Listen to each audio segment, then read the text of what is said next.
Today, I've got a special bike. It is a 2021 Honda Monkey. And it's a pretty cool bike, and I think it sets itself apart from the Grom, because if you didn't know, this thing is based around the Grom. Grom was first.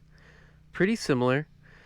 I'd say the biggest difference that I've noticed between the Grom and the Monkey, besides the style, is this does have dual shock rear suspension as opposed to monoshock rear suspension on the Grom. But I'm pretty excited to ride this thing. You do get a metal tank, a couple other things. Has a lot of retro styling cues. This one's pretty stock. This is the 2021 model, so it's going to have a 4-speed transmission as opposed to the new model with the 5-speed transmission. But let's go ahead and get on this thing.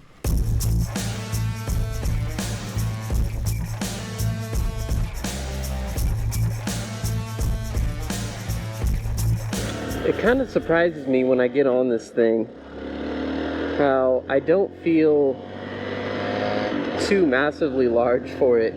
I'm sure I look too big for it, but it's actually pretty comfortable. And I'm 6'2". This thing is actually pretty comfortable.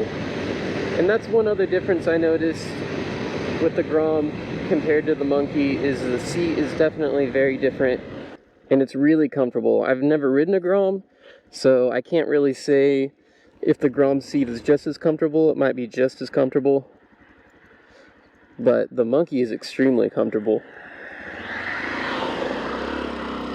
And this thing's 100% street legal. How crazy is that?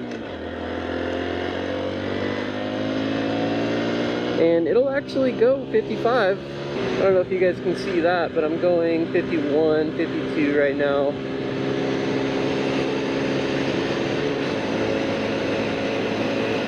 So it'll take you around town. And that's kind of the beauty of this bike. It's sort of a do-it-all bike. You know, jack of all trades, master of none, maybe. I hesitate to say it's not good at going off-road because a couple of guys rode 2 of these all the way across the Baja 1000. If you haven't seen that, it's a Motor Trend Throttle Out episode. I'm not sure if you can get that for free without having a subscription, but pretty interesting story. This bike that I'm riding here is mostly stock, and it's pretty quiet. A couple of the changes it has does have the rear view mirror extenders.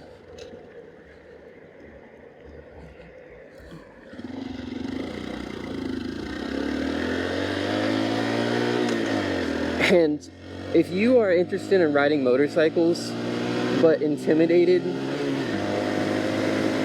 by getting on one, I don't know if there's a more comfortable, easy to ride bike than this one. I mean, the thing is extremely flickable, a little heavy for its size. It weighs 230 pounds. But that's not extremely heavy. But for a bike this size, it's a little on the heavier side, but man, I don't know that I would want it to be any lighter and going 55 miles per hour. I have heard of people taking this on the freeway. The owner of this bike told me the person he bought it from actually did take it on the freeway. And I hear that's one thing that you can improve, at least on the 2021 and back models with the 4-speed, is you can replace the front gear on the chain, and it actually surprisingly gives it quicker takeoff and higher top end, because the motor actually struggles to pull the top gear faster than 55. From what I've heard, I can't confirm that personally. One thing I will say, if you are considering a Monkey bike or a Grom, obviously you get the retro styling with the Monkey bike. I don't think you get as much on the dash from what I've looked into. This is a pretty simple speedo. It's got an indicator for your blinkers, an ABS light, a high beam light, check engine light, neutral light. That's about it. Oh, and a fuel gauge. I know that the Grom actually does give you an RPM indicator. If you are planning on doing some off-roading, the Grom does give you more clearance with the front fender, so you could run a little bit knobbier tire if you wanted to. Not that this is meant for heavy off-roading, but it's definitely useful on the dirt.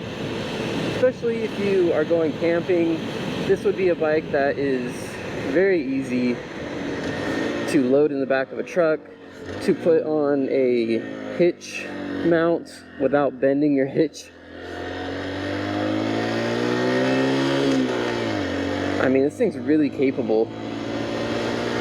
Like I said, it weighs 230 pounds. It's got a 1.45 gallon tank on it.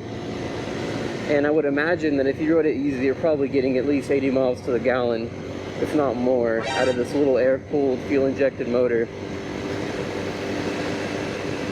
So I'll let you guys do the math on that. What is that? At least, probably looking at 120 mile range pretty easily, which is really impressive for a bike this size. And it's just easy to ride. Super flickable, and it's completely road legal. Even if you live in a metropolitan area, this would be such an easy bike to just take down to the corner store. If you notice, this bike does have a rack on it, so you could actually stack a couple things on the rack if you want to go to the corner store or something like that.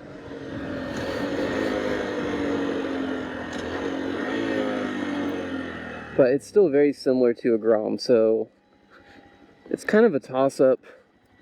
If you like the looks of the Grom, probably go with that one.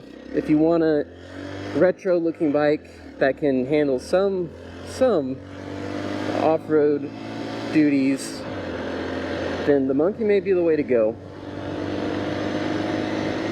I do know that the ABS is standard with the Monkeys and it is not with the Grom. But if you get ABS with the Grom, then I think it's like a $400 difference. So not too much. And I'm not sure exactly what that price difference would be. I guess the metal gas tank, the metal fender, I suppose those are more premium parts in some ways. Pretty much the style would be the main thing to consider.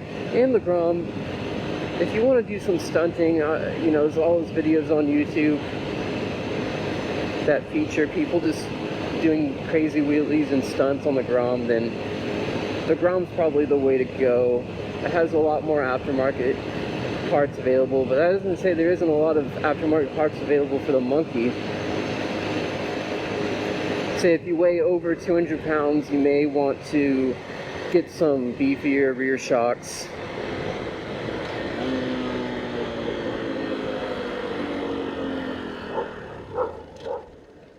But man, this thing is, it's just kind of a trip that you can just kind of putt all over the road, maybe even go into town. Or go into town for me, I live about 5 miles from town. But you could actually do it on this thing, which is crazy. It almost feels like a cheat code, like how am I really going the speed limit right now on this thing, but I am. And how is it this comfortable? And how do I feel like I actually fit the bike despite it being so tiny? Honda really did something with these bikes. Monkey and Grom included. And I think what makes me want to get one so much is not just the fun factor with the bike, but it's the community. When I went to the Honda Super Meet, which is, you may have seen it if you're watching this channel, it's definitely my biggest video. Everyone just showed up together on,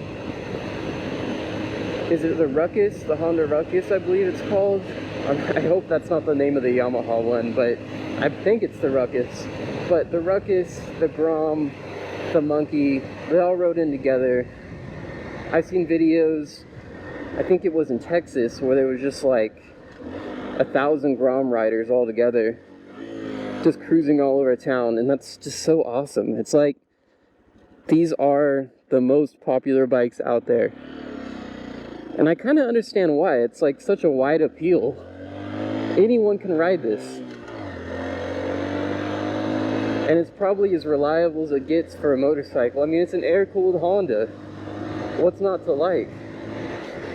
And it's basically free gas if you consider the mileage this thing's probably getting. Only thing I don't like about the new model, the 5-speed's awesome. That's awesome. It's pretty much an improvement. The bike is improved in every way. I know that the fuel filter is detachable. I'm not sure if it didn't have a detachable fuel filter. I haven't done an oil change on one of these, but I know that's new, something with the fuel filter, or not the fuel filter, the oil filter, excuse me. And the 5-speed transmission, which I'm sure is a big improvement, but it doesn't come in red though. I feel like Honda just has to do that. They never release everything all at once. Like even with the, I think it's the CB650R, if that's the one, it's the Cafe Racer one. The new model doesn't come in red anymore, it comes in black. And it's like, guys, what happened to Honda Red? I think this thing looks awesome in red. The yellow color it came in, I think also looks really good. So, I don't know. It's like, do you need the 5-speed, or if you really appreciate the color, I don't think the 4-speed's a big deal. And despite that, it's hard to get them right now. I don't know if it's due to the chip shortage or what it is, but they're not easy to come by. Anyways, thank you guys for watching this video. If you enjoy this content, please like and subscribe, and comment down below if you want to see more motorcycle stuff. Obviously, I'm going to be doing a lot of Honda stuff. I have some more Honda shows I'm going to be going to in the coming weeks, but obviously I really like motorcycles, so I do want that to be a part of the channel. So alright, well, until next time, please like and subscribe, and I'll see you guys in the next one.